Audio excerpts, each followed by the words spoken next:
Looking back 43 years ago, we look at a man described as many things in a large variety of terms, from manipulative, controlling, pimp, car thief, burglar, armed robber, the devil, and to some, Jesus Christ.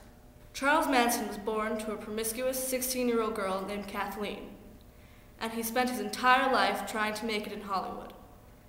He has been in and out of prison for petty crimes such as theft or arson. Charles Manson, inexplicably and unbelievably, had and continues to have, to this day, an extraordinarily large and loyal group of followers. But how did we come to know this man and his family? Manson was born in 1934 to Kathleen Maddox, an unwed 16-year-old girl. It is said his mother, an alcoholic, sold him to buy beer. After a number of robberies, he was put in jail for the first time. In 1967, he was released, having spent more than half of his life in institutions. He moved in with a 23-year-old student named Mary Bruner and convinced her to allow other women to join them. Eventually, 18 other women were living with them. This was the beginning of the family. In 1969, on August 8th, Manson told family members at Spawn Ranch, "Now is the time for Helter Skelter." That evening, a family, under the direction of Manson, would commit the famous murder of Sharon Tate, leading to other murders over the 2-day period. The Manson family, a group of loyal followers described as a cult that was built by Manson during his travels. They were preparing for a race war, which he later named Helter Skelter after a Beatles song on the White Album. Manson believed the song was specifically speaking to him about a prophecy. Manson believed that there was going to be a race war that would occur in the summer of 1969, when African Americans were going to rise up and slaughter all the white people. When the world around Manson did not follow his plan, he began to implement his own hand in the race war by killing people and using gang symbols to implement them. The first known murder was of Gary Hinman, who was a music teacher that let the family stay at his house. After he dealt them bad LSD, Manson cut off his ear before leaving and letting his followers brutally murdered him. This is the only violent contact Manson ever had with any of his victims. And now to our murder expert, Brianna Kuhn, for more on the murders. The murders of Sharon Tate, Roman Pawlowski, and their house guests were purely coincidental. The family was supposed to murder Terry Melcher, the man who earlier had not helped Manson with his music career. At the time, the house was being rented out by the couple.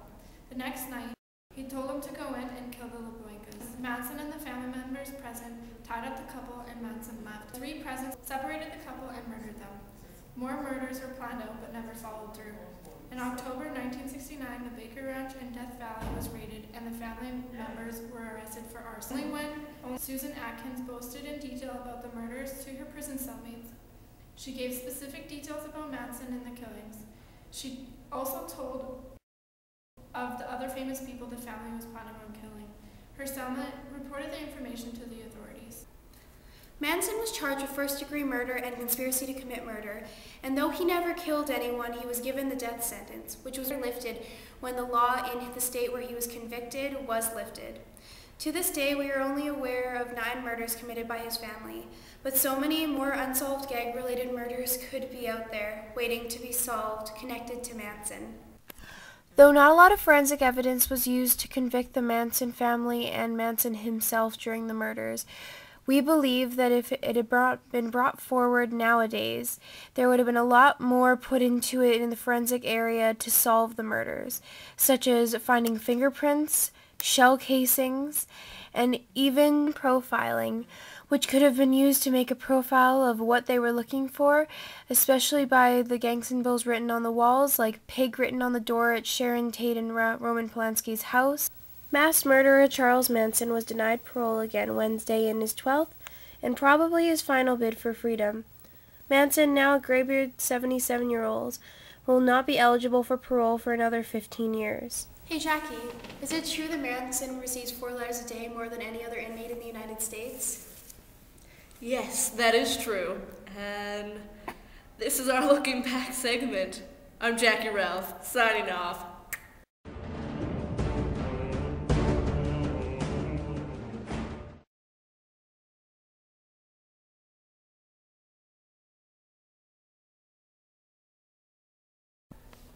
And now to Rihanna Pilkington with the weather. It's cold!